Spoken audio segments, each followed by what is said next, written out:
जय भीम। जय भीम। जय मूल निवासी। जय भारत।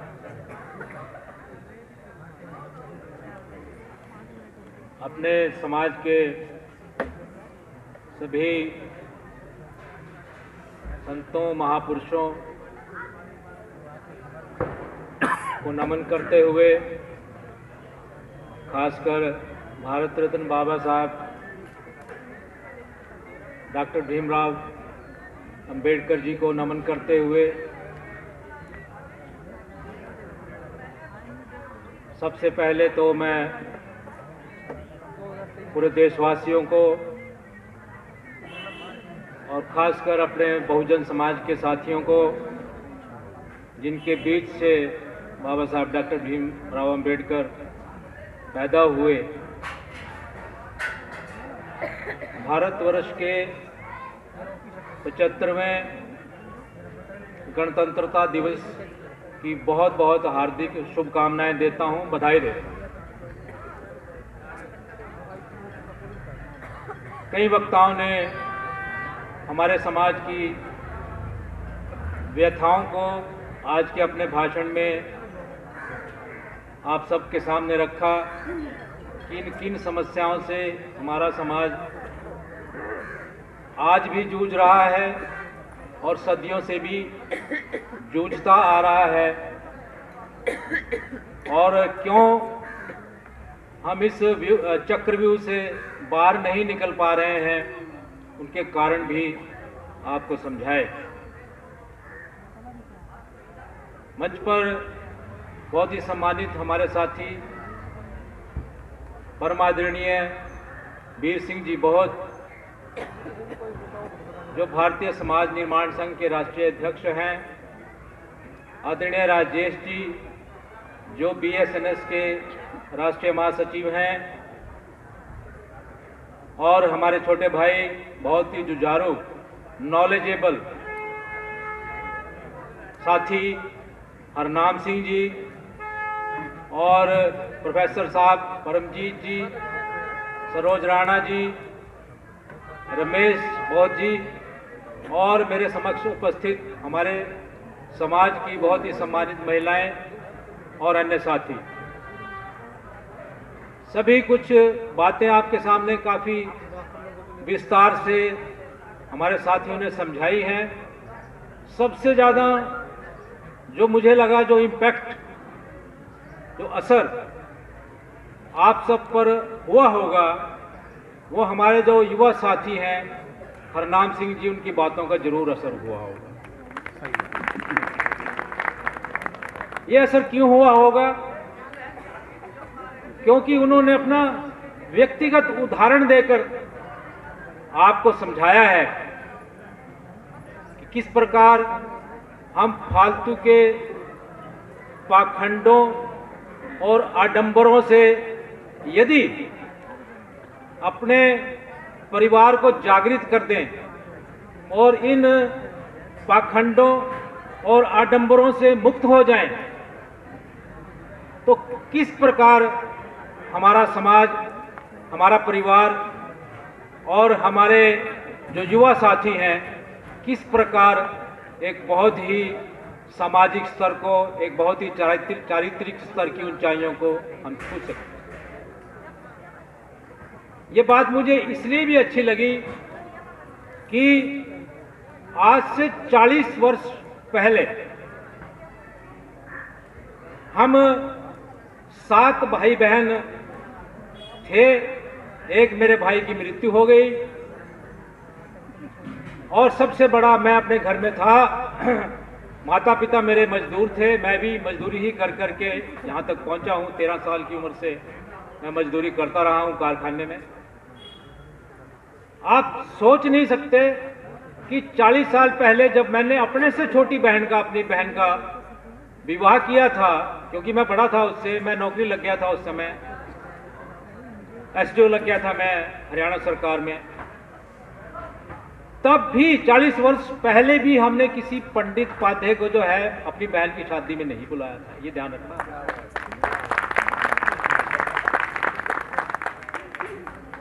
किसी से कोई डेट नहीं पूछी, किसी से कोई तारीख नहीं निकलवाई, किसी से कोई पत्रियां नहीं मिलवाई दूल्हे की और दुल्हन की। मेरे से पूछा, मेरे मामे ने या मेरे पिता ने शायद पूछा होगा कि भाई कौन दिन वगैरह क्या रखना है। मैंने कहा कोई भी सैटरडे संडे शनिवार इतवार कोई भी देख लो, उसको कर लो, सब लोग फ्री होते हैं, शादी कर लो, क्या दिक्कत है।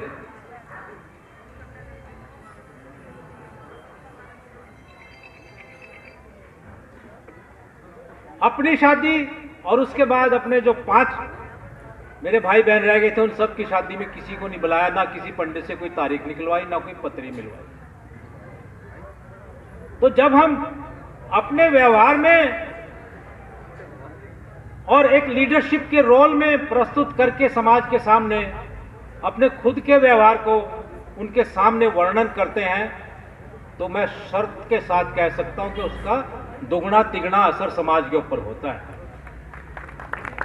क्योंकि खोखले भाषणों से समाज सुधरने वाला नहीं है।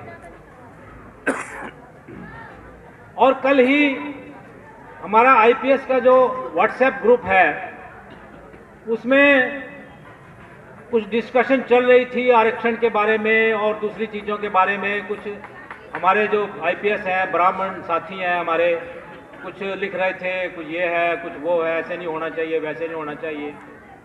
एक बात बड़ी अच्छी निकल के आई, और जो मैंने अभी बताई और जो अभी हरनाम सिंह जी ने आपको बताई। एक हमारे ब्राह्मण साथी ने ही, हालांकि खुंदक में कहा उसने, कि तुम अपने शादी ब्याह में और अपने मृत्यु के भोजों में और दूसरे जो आपके धार्मिक अनुष्ठान हैं, उनमें ब्राह्मणों को बुलाना बंद कर दो, तुम्हारा समाज अपने आप सुधर जाएगा। ये एक ब्राह्मण साथी ने बोला। और मैं, क्योंकि मैं चमार समाज से आता हूं, मैं आपको एक बहुत अच्छी सूचना दे रहा हूं। आपको ये प्रेरणा देगी ये सूचना कि जितने भी मैं मृत्यु भोज के जो हमारे जो क्रियाक्रम के जो कार्यक्रम मतलब होते हैं, जो मृत्यु के बाद जाता हूं, वहां पर रविदास जी की फोटो होती है, बाबा साहब की फोटो होती है, कबीर जी की फोटो होती है, वाल्मीकि जी की फोटो होती है, वहां 2-4 भजन होते हैं, चलो जी हो गया। किसी को नहीं बुलाते चमारों में आज की तारीख में, ना शादी में बुलाते हैं। ये मैं बहुत अच्छी खबर आपको दे रहा हूं, और मैं अपने बहुत ही सम्मानित वाल्मीकि समाज से भी ये उम्मीद करूंगा कि जल्दी से जल्दी इस गंदगी को उतार के अपने घर से बाहर से निकाल के फेंक दें, तो बहुत अच्छा हो जाएगा। तैयारी में है, तैयारी में है। और एक बहुत अच्छी बात बताना चाहता हूं। अभी जो उदास होने की बातों को छोड़ दो, मैं आपको अच्छी अच्छी बातें आज बताऊंगा जो आपको प्रेरणा देंगे। अभी 24 जनवरी को हमारे समाज के महानायक आदरणीय श्री कर्पूरी ठाकुर जी का जन्मदिन था। वो एक हमारे बहुजन समाज के बहुत ही सोशलिस्ट साथी रहे हैं। उनका जिंदगी में कहीं कोई बैंक अकाउंट नहीं था, और मुझे लगता है कि किसी कार्यक्रम में जाना था, मैंने पढ़ा उनके बारे में, पहले भी मैंने थोड़ा बहुत पढ़ा है कि उनको कोर्ट की एक सरकारी कार्यक्रम में जाना था, मुख्यमंत्री थे, कोर्ट की जरूरत थी तो कोर्ट भी किसी से मांग के ले गए थे। कोर्ट नहीं था उनके पास, कार तो थी नहीं, गए रिक्शा में चलते थे, कभी घर नहीं बनाया। उनके परिवार का कोई भी सदस्य आज तक राजनीति में नहीं आया। अब नीतीश कुमार जी ने उनके एक बेटे को राज्यसभा का एमपी बनाया। तो खुशी की बात यह है कि जिसको हम मनुवादी सरकार बोलते हैं, भाजपा की और आरएसएस की सरकार जो केंद्र में चल रही है आज की तारीख में, उन्होंने 24 जनवरी को ही माननीय श्री कर्पूरी ठाकुर जी को भारत रत्न की उपाधि से नवाजा है। तो संपूर्ण बहुजन समाज आज की तारीख में बधाई का पात्र है। पहले बाबा साहब डॉक्टर भीमराव अंबेडकर को भारत रत्न मिला था, अभी कर्पूरी ठाकुर को मिला है ना। अच्छी बात, बहुत बढ़िया। और ये कैसे मिला, क्यों दे रहे हैं? ये कोई देना चाहते हैं क्या? ये बिल्कुल नहीं देना चाहते। आप इस मुकालदे में मत रहना। ये जो भारतीय समाज निर्माण संघ है और इसके जो राष्ट्रीय अध्यक्ष हैं वीर सिंह जी बहुत, और इसके जनरल सेक्रेटरी जो राजेश जी हैं, और हम जैसे छोटे मोटे कार्यकर्ता हैं भारतीय समाज निर्माण संघ के, इनके निरंतर संघर्ष की कहानी की बदौलत ये इस तरह का भारत रत्न पुरस्कार कर्पूरी ठाकुर जी को मिला है। और आज जो हमने 100 कार्यक्रमों का जो आने वाले 1 साल में हम करेंगे, भिन्न भिन्न अपनी बस्तियों में, अपने लोगों के बीच में, गरीब लोगों के बीच में जाकर जागृति का कार्यक्रम करेंगे। अगर हमने ये हमारे 100 कार्यक्रम जब हमारे पूरे हो जाएंगे तो वो दिन दूर नहीं जब सावित्री बाई फुले को भी भारत रत्न इनको देना पड़ेगा और ज्योतिराव फुले को भी भारत रत्न देना पड़ेगा। और भी जो हम कहेंगे कि अभी तो ये अंगड़ाई है और बाकी बहुत लड़ाई है, सबको देना पड़ेगा, पेरियार को भी देना पड़ेगा। तो ये जो हम संघर्ष कर रहे हैं ये फालतू का संघर्ष नहीं है, इनको मजबूरी में, इनके ये हमने, हमारे संघर्ष ने, हमारे जागृति के कार्यक्रमों ने इन मनुवादियों को मजबूर कर दिया है कि हमारे महापुरुषों को यदि याद नहीं करोगे तो हम आपको सबक भी सिखा सकते हैं, हम आपको कुर्सी से नीचे भी ला सकते हैं। और मैं आदरणीय वीर सिंह बहुत जी को बहुत बहुत बधाई देना चाहता हूं। बहुत बहुत उनको, उनके संघर्ष के रास्ते में जितनी भी मुझसे जोर लगेगा मैं लगाऊंगा, उनके साथ खड़ा हूं, मैं कभी उनका साथ नहीं छोड़ूंगा। और तीसरी बधाई की बात जो, और खुशी की बात जो आज इस स्टेज से हुई है, वो आदरणीय वीर सिंह बहुत जी ने आज तक किसी को अनाउंस नहीं किया था। बहुत दिनों से, मैं पिछले 2 साल पहले मेरे पास आए थे, मेरे घर पे सब लोग इकट्ठे हो गए जब इन्होंने मुझे BSNS के साथ जोड़ा था। 2 साल हो गए हैं। आज जो उन्होंने स्टेज से अनाउंस किया है माननीय हरनाम सिंह जी को कि ऐसे नेताओं को जो है हमें समाज के अंदर आगे लेके आना है, ऐसे नेताओं को उभारना है, तो इनमें क्या कमी है? इतनी अच्छी अच्छी बातें, इतनी नॉलेजेबल बातें, इतनी गूढ़ बातें आप सबके सामने इन्होंने की है। केजरीवाल कर सकता है, केजरीवाल को तो इनके मुकाबले में कोई नॉलेज मुझे नजर नहीं आती है कुछ ज्यादा। क्या है केजरीवाल इनके मुकाबले? ये मुख्यमंत्री हो सकते हैं दिल्ली के, और हमें इनको मुख्यमंत्री बना सकते हैं और इनको बना सकते हैं। सोचो, अगर हरनाम सिंह आपका मुख्यमंत्री हो तो आपको क्या क्या मिलेगा और आप कितने चमत्कार कर सकते हैं समाज में। अरे हरनाम सिंह जैसा नॉलेजेबल आदमी, जुझारू आदमी, कट्टर अम्बेडकराइट, जिसने अपने घर से सारे पाखंड डंबर निकाल के बाहर फेंक दिए हैं, समाज को इतनी बड़ी प्रेरणा दे रहे हैं, क्या वो मुख्यमंत्री नहीं हो सकते हमारे? नहीं चाहिए। मैं वीर सिंह जी की बात से बिल्कुल सहमत हूं।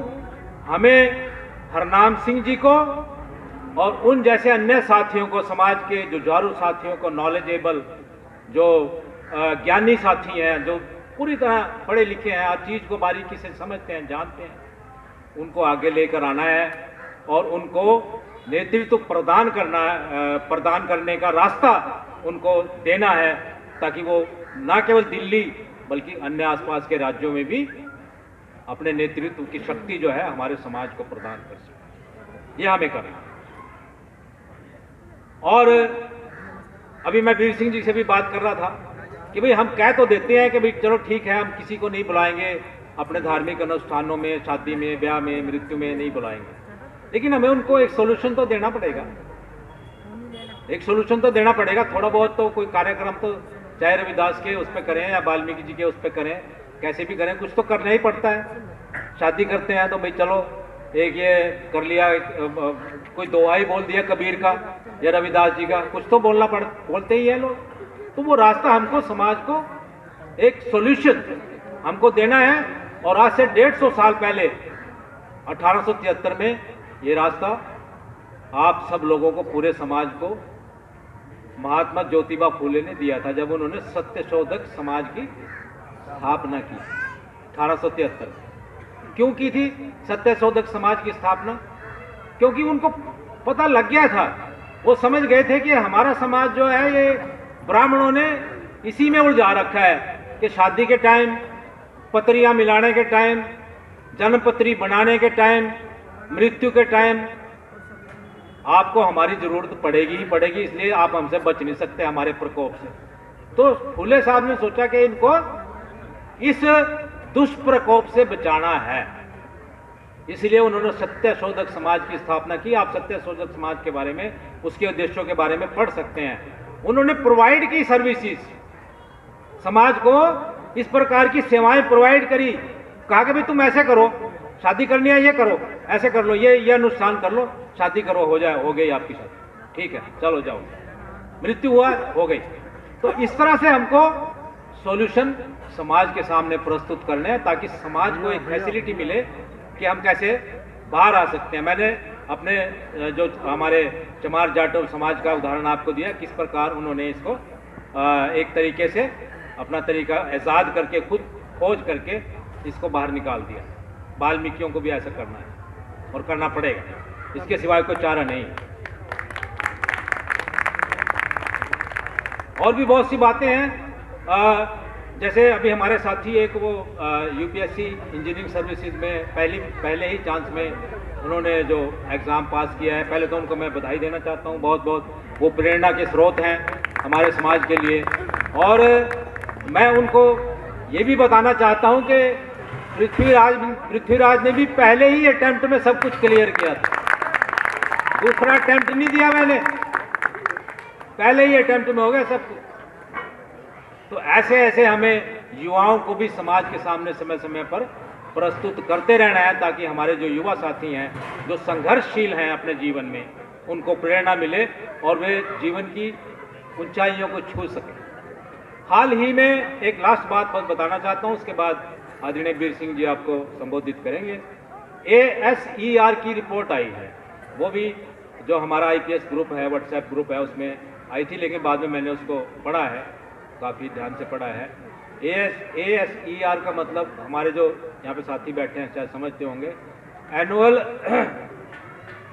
Survey of education research. ये एनुअल सर्वे करती है, प्रथम एक नामक एक NGO है जो एनुअल सर्वे करवाती है शिक्षा के स्तर के बारे में। तो इस बार उन्होंने 26 स्टेट्स में 28 जिलों में, जो कि रूरल बैकग्राउंड के, ग्रामीण बैकग्राउंड के जिलों में सर्वे किया है 14 से 18 साल के बच्चों का एजुकेशन स्टैंडर्ड जानने के लिए।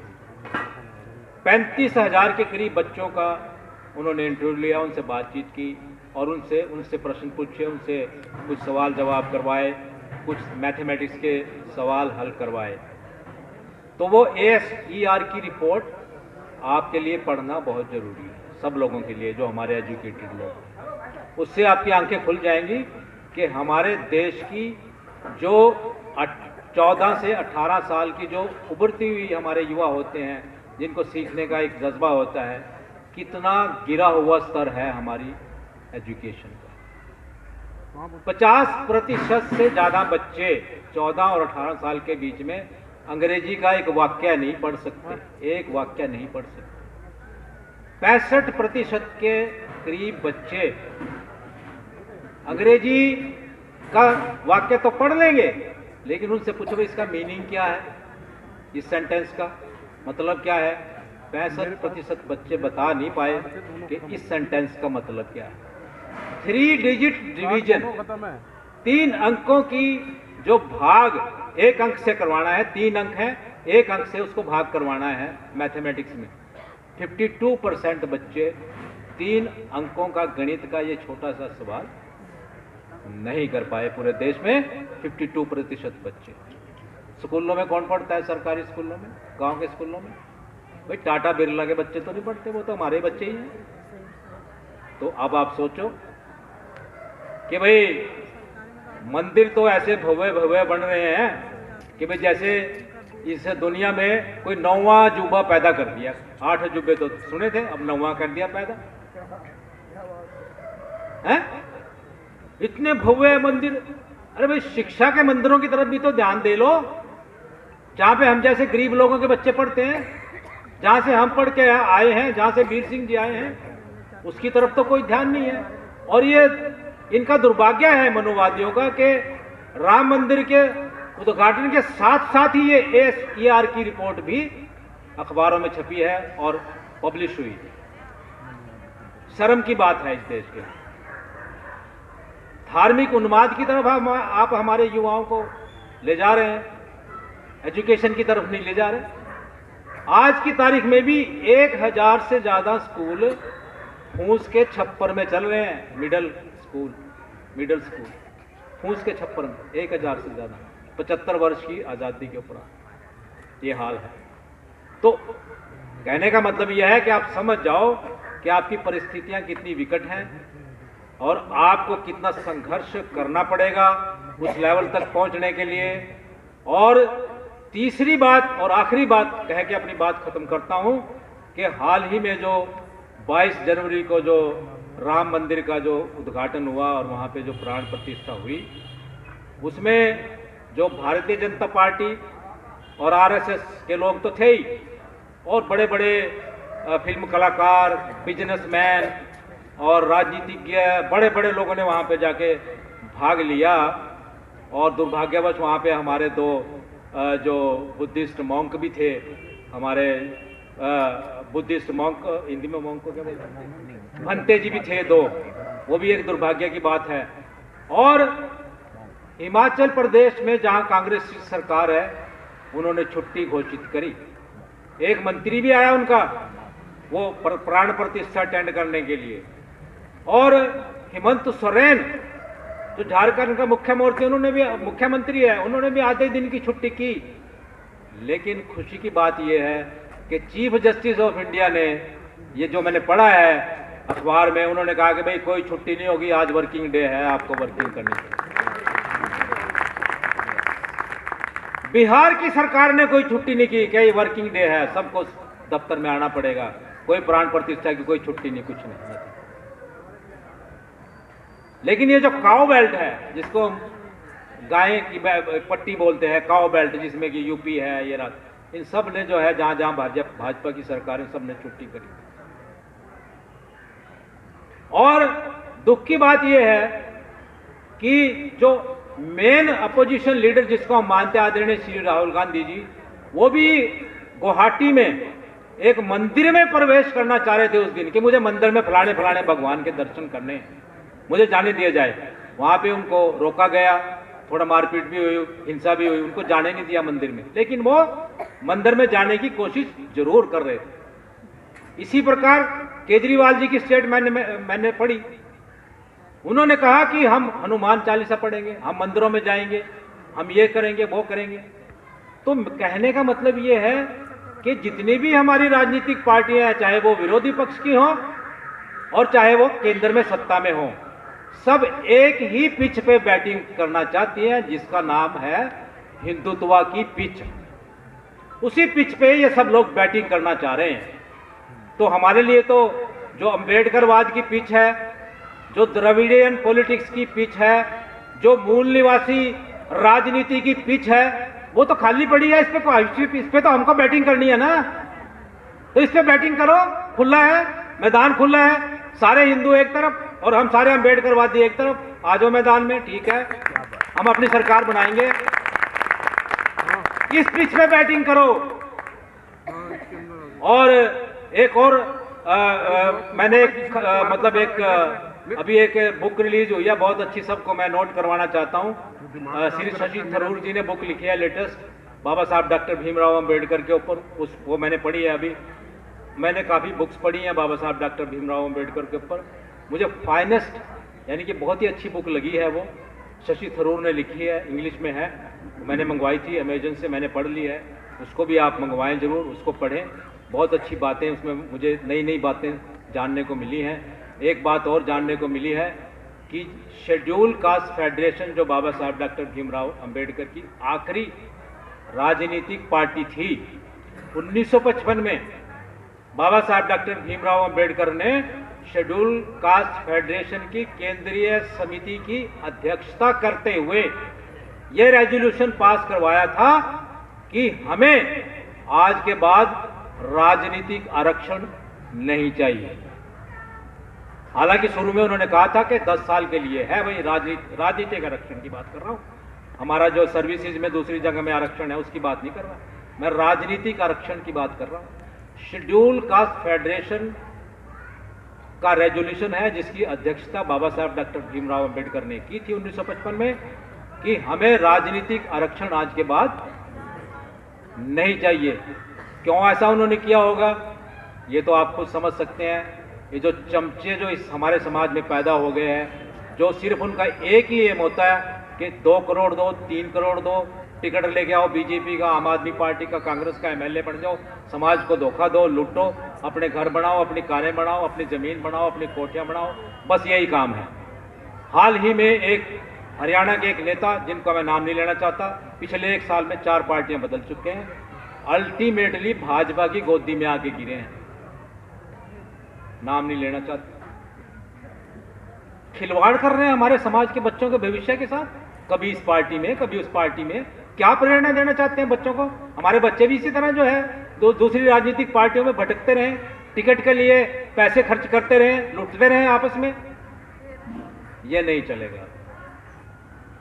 कभी ना कभी तो हमको यह कहना ही पड़ेगा, क्योंकि रेजोल्यूशन मैंने इसीलिए याद दिलाया कि राजनीतिक आरक्षण हमें नहीं चाहिए। हम अपने दम पे, अम्बेडकरवाद के दम पे, अपने मूल निवासी पॉलिटिक्स के दम पे, द्रविड़न पॉलिटिक्स के दम पे हम एमएलए एमपी खुद बन के दिखाएंगे। आज की तारीख में किसी भी राजनीतिक पार्टी में मुझे कोई अम्बेडकरवादी तो नजर ही नहीं आता, कोई है ही नहीं। बस हम ही लोग हैं यहाँ पे भाषण देते रहते हैं, आपसे बात करते रहते हैं। बहुत बहुत धन्यवाद आपका। जय भीम, जय भारत।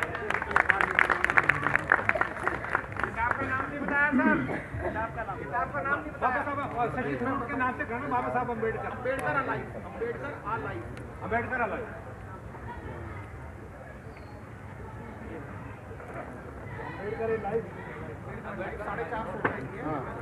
शशि थरूर की किताब है डॉक्टर अम्बेडकर ए लाइफ, 400 रुपये की बुक है, अमेजोन पे आपको मिलेगी। साथ